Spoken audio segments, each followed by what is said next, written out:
Assalamualaikum warahmatullahi wabarakatuh. Bismillahirrahmanirrahim. Alhamdulillahirabbil alamin.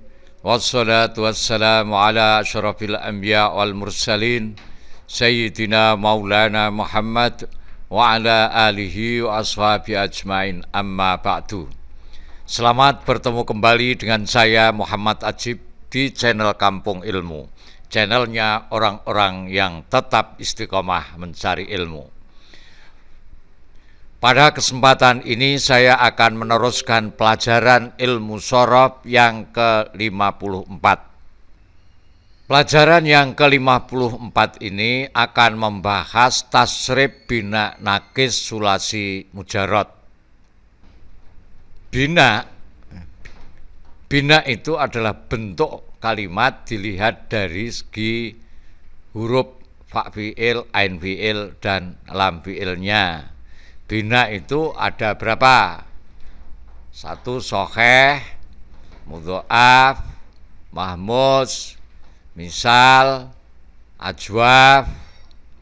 Sekarang yang ke-6 ini bina nakis. Bina nakis ada 2 macam.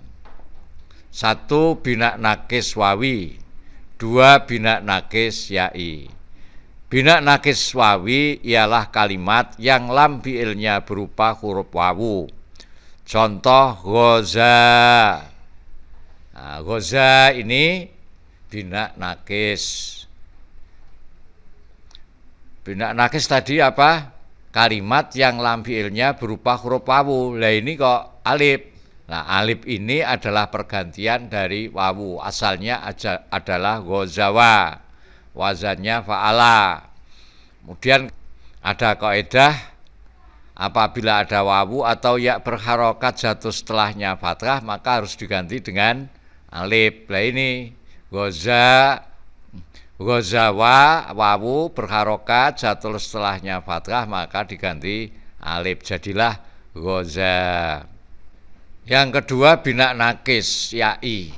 Bina nakis ya'i ialah kalimat yang lam fi'ilnya berupa huruf ya.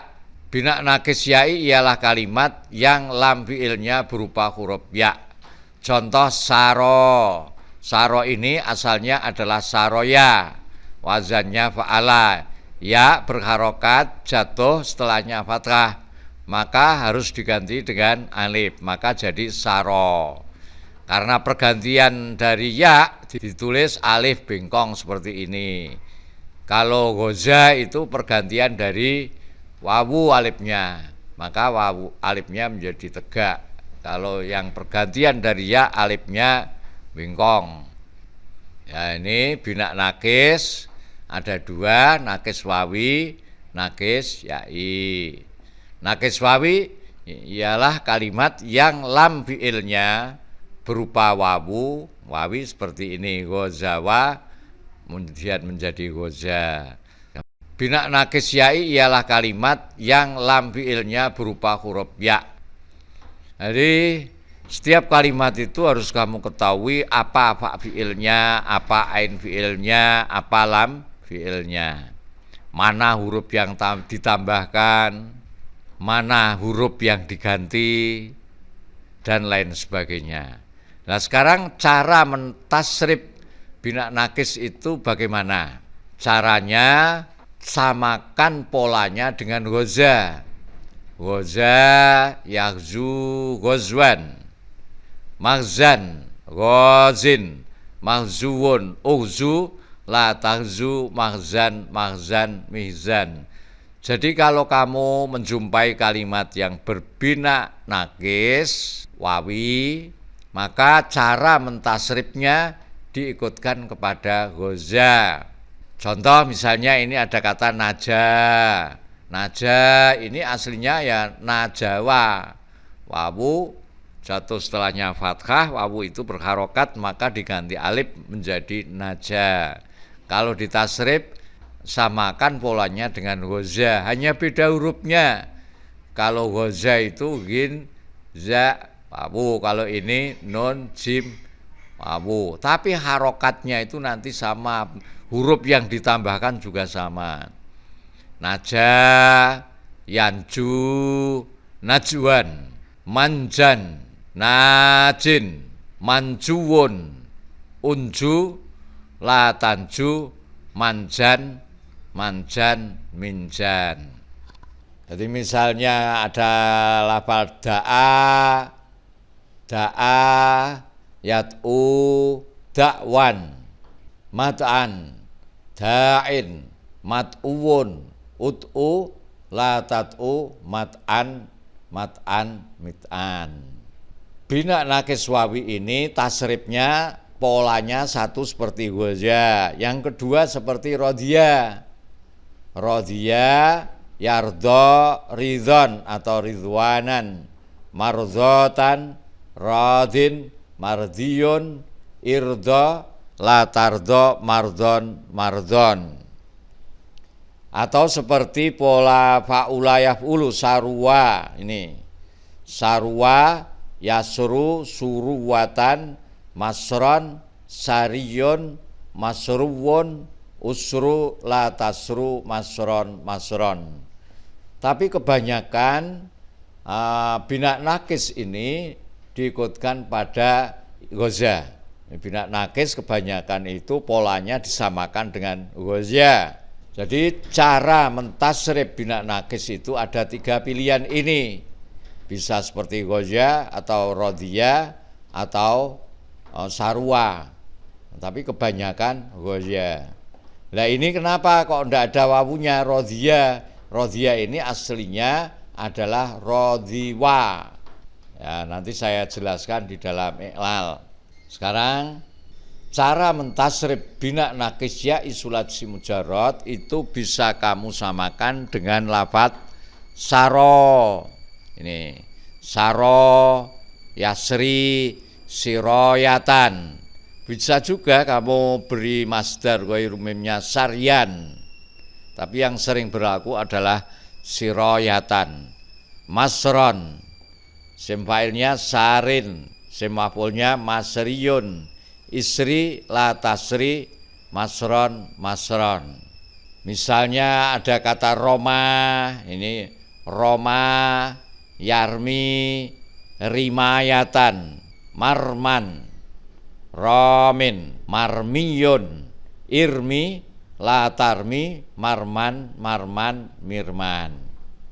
Bisa juga kalau ditasrif polanya diikutkan pada lafal khosyah.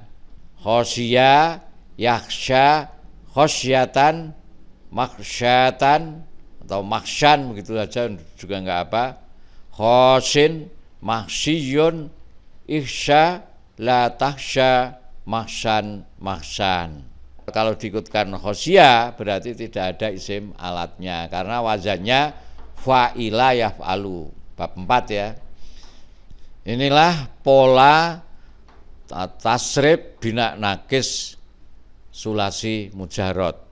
Kalau nakis wawi samakan saja dengan goza atau rodhiya atau sarwa. Kalau nakis ya'i samakan dengan saro atau khosyah. Sekarang ini iqlal.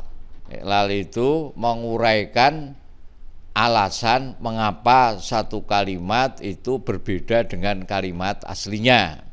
Seperti goza. Ini kan aslinya gozawa, kok bisa menjadi goza? Lah ini alasannya apa? Ini goza asalnya gozawa, wazannya fa'ala. Wawu diganti alif karena wawu berharokat, ini berharokat dan jatuh setelah fathah, ini fathahnya. Maka menjadi goza. Roma asalnya romaya, wazannya fa'ala. Ya diganti alif karena ya berharokat, ini ya kan berharokat dan jatuh setelahnya fathah, maka menjadi Roma. Ya kalau ini yaghzu itu asalnya fa'ala yaf'ulu berarti yaghzuwu. Lah kok menjadi yahzu? Itu alasannya wawu dimatikan karena berat. maka menjadi yahzu. Jadi wawu dan ya itu kalau berharokat di akhir kalimat itu sering dimatikan. Ya, seperti yahzu. Asalnya yahzu karena wawu itu bertempat di akhir dan itu berat orang Arab membacanya, maka menjadi yahzu. Jadi orang Arab itu mengatakan yahzuwu itu berat. Nah, kalau berat mereka ringankan caranya, yaitu dengan mematikan huruf yang membuat berat itu. Mahzan, maf'alan atau maf'alun ya, asalnya maf'alan, asalnya mahzawan, wazannya maf'alan atau maf'alun. Wawu diganti alif karena berharokat dan jatuh setelahnya fathah. Wawu diganti alif karena berharokat dan jatuh setelahnya fathah, maka menjadi mahzan. Rodhiya asalnya rodhiwa, wazannya fa'ala. Wawu ini diganti dengan ya karena terletak setelah kasroh. Jadi wawu ini terletak setelahnya kasroh, rodhi itu. Dan di pinggir ini menjadi lam fi'il. Ini juga berat alasannya, rodhiwa itu. Mereka mengatakan berat. Nah, supaya tidak berat maka diganti dengan ya. Ya, untuk menghilangkan berat itu orang Arab kadang-kadang dimatikan, kadang-kadang diganti. Ya, seperti rodhiwa ini tidak dimatikan tapi diganti dengan ya. Semuanya itu yang berbeda dengan aslinya itu pasti mengalami proses iqlal. Seperti ini, ghazin, asalnya ghaziwun. Nah, karena wawu, karena lam fi'il berupa wawu dan itu berat, maka dibuang, maka menjadi ghazin. Uzu itu asalnya ya uhzu, uf'ul, uhzu. Kemudian wawunya dibuang. Rodhiya yardo, asalnya yardoyu.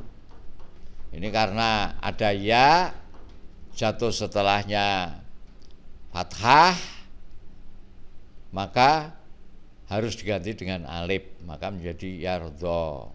Sarwa yasuruwu. Nah, yasruwu itu berat, lalu dimatikan menjadi yasru.